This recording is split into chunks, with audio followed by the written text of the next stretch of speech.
Selamat pagi. Jadi hari ini sesuai apa yang kita bicarakan kemarin di Discord, kemarin enaknya anak-anak mau belajar JavaScript apa PHP itu yang jawab itu kalau nggak salah Excel sama Jalu anak MM1 sih yang nanya-nanya gitu gimana mau belajar JavaScript apa PHP. Nah ya, untuk vote terbanyak itu ya pilihannya kita belajar PHP. Nah, PHP itu biasanya dipakai buat apa aja sih, terus dia sejarahnya itu hmm, ada dari tahun berapa, terus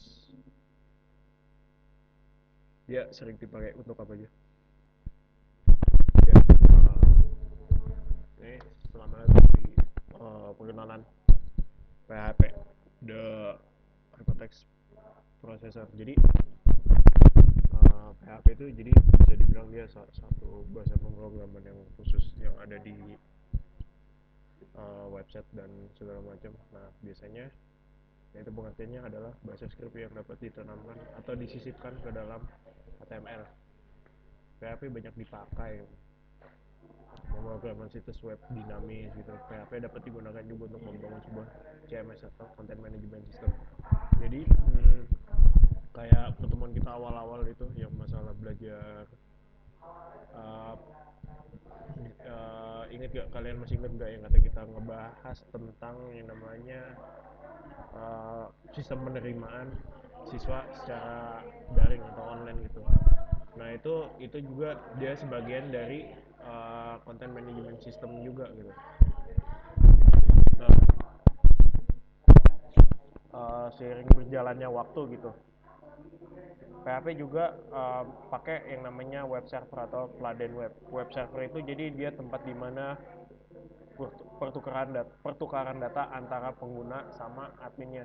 Itu pertukaran datanya itu nggak cuma dari satu orang aja, itu bisa dari jutaan orang yang ada di dunia. Itu dia membutuhkan yang namanya si web server ini atau Pladen web gitu. PHP juga bisa menyelesaikan tugas-tugas pemrograman dalam bentuk antarmuka basis perintah CLI. Jadi CLI itu singkatan dari Command Line Interface. Jadi kalau Command Line Interface itu cuma ada di Linux, distro Debian, terus Kali dan yang lain-lain. Itu pasti anak hacker pasti nggak asing dengan itu semua. Nah ini sejarahnya. Jadi awalnya PHP di kebanyakan dari personal homepage atau situs personal. Nah PHP ini pertama kali dibuat oleh Rasmus Lerdorf pada tahun 95. Pada waktu itu PHP itu cuma bernama form interpreted. Jadi dia bentuknya itu cuma khusus form doang, untuk kayak misalnya kalian mau daftar apa gitu. Nah dari sekian itu semua dia bikin dari script itu dia juga make buat mengolah data si formulir yang dia udah bikin di web. Jadinya dia bisa dibilang ini paperless juga sih. Dia mikir ke depannya untuk tidak menggunakan kertas gitu. Kita jadi kalau mau daftar apa via online gitu. Nah, lanjutnya si Rasmus ini dia ngerilis source code atau kode sumbernya itu buat umum biar bisa dipakai semua orang. Itu dia namanya PHP FI, bukan fuel injection malih. Sabar. Dengan perilisan kode sumber ini menjadi sumber terbuka, maka banyak pemrograman yang tertarik untuk mengembangkan PHP. Nah sekitar tahun 95-an akhir tuh dia mulai rilis deh tuh PHP buat umum. Jadinya banyak tuh developer lain untuk ngembangin si PHP ini. Nah tahun 2004 langsung nih Zen itu jadi perusahaan kedua, bisa dibilang itu partnershipnya si Rasmus ini. Dia ngerilis namanya PHP versi 5. Nah di versi ini inti dari interpreter, jadi pembacaan PHP ini mengalami perubahan besar, signifikan banget gitu. Dia perubahannya ada apa aja. Versi ini juga memasukkan model pemrograman object oriented ke dalam PHP untuk menjawab perkembangan bahasa pemrograman ke arah paradigma berorientasi objek. Jadi mulai nih PHP pas tahun 2004 itu dibikin untuk object oriented. Jadinya dia untuk menyelesaikan semua masalah yang ada uh, di kehidupan kita sehari-hari gitu, kayak misalnya daftar yang tadi sebelumnya kita bahas sebelumnya, kayak daftar murid secara online. Nah itu dia kan tadinya kan kalau misalnya kita nggak ada object orientednya itu kan dia anak-anak daftar melalui kertas gitu, itu kan boros kertas juga ya, dikali berapa murid, 100 murid gitu, berapa kertas yang dipakai dan berapa juga pohon yang ditebang gitu. Nah, dari sini web server bawaan yang ditambah di web server yang ada di bawaan web server bawaan yang ada di versi 54 ini itu gunanya untuk mempermudah pengembangan kode PHP tanpa menginstal peladen perangkat lunak, atau juga server perangkat lunak untuk server. Nah, versi terbaru yang paling terbaru itu yang stabil dari PHP ini yang saat ini adalah itu versi 7.16 sama 7.12 yang resmi rilis itu sekitar 3 tahun yang lalu, sekitar bulan Februari 2017. Kebetulan saya waktu pas nyusun skripsi itu saya masih pakai versi PHP yang 7.16. Itu lumayan wasus juga sih. Nah ini orangnya ada di sebelah kiri, Rasmus Lerdorf itu yang mana. Nah, sintaksis dasar. Jadi pembatasnya itu, jadi PHP hanya mengeksekusi kode yang di dalam pembatas sebagaimana ditentukan dalam sintaks PHP. Jadi pembatas itu cuma ada uh, kurung yang kurang dari tanda tanya PHP. Nah, untuk ngakhirinnya itu pakai uh, tanda tanya terus pakai kurung lebih dari yang ke kanan gitu. Kayak begitu. Nah, tujuan dari pembatas itu jadi dia bisa misain si PHP dari kode luar PHP, kayak misalnya di HTML atau JavaScript. Jadi PHP itu dia buat nandain gua kalau misalnya kalian mau bikin website apa gitu yang berfungsi untuk menyimpan data atau memproses data, itu dia awalannya pakai kurung lebih kurang sorry kurung kurang dari tanda tanya PHP, itu akhirannya tanda tanya lebih dari. Nah, variabel itu jadi kayak semacam kayak fungsinya itu, yang kayak misalnya string db gitu. Variabel diawali dengan simbol dolar, atau pada versi PHP 5 diperkenalkan jenis isyarat yang memungkinkan fungsi untuk memaksa menjadi parameter objek dari kelas tertentu, kayak misalnya array, terus fungsi namun jenis petunjuk tidak dapat digunakan dengan jenis scalar seperti angka atau string. Contohnya nama variabel itu ditulis string nama variabel. Nah, kayak pertemuan kita sebelumnya variabel itu nggak bisa dinamain dengan spasi, tapi kita bisa namain dengan titik sama underscore. Kebetulan PHP itu cuma bisa masuk pakai underscore. Nah, penulisan fungsi jadi penamaan kelas terus variabel. Nah, itu biasanya ditandin pakai huruf gede kecil gitu. Kedua kutipnya itu kutip ganda dari string memberikan kemampuan untuk interpolasi nilai variabel ke dalam string PHP. Interpolasi itu bisa dibilang itu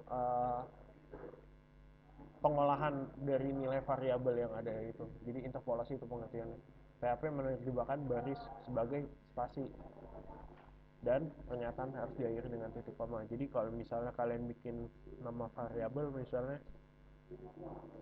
variabel multimedia underscore 1, berarti diakhiri sama titik koma gitu, nggak boleh pakai dibalusin gitu.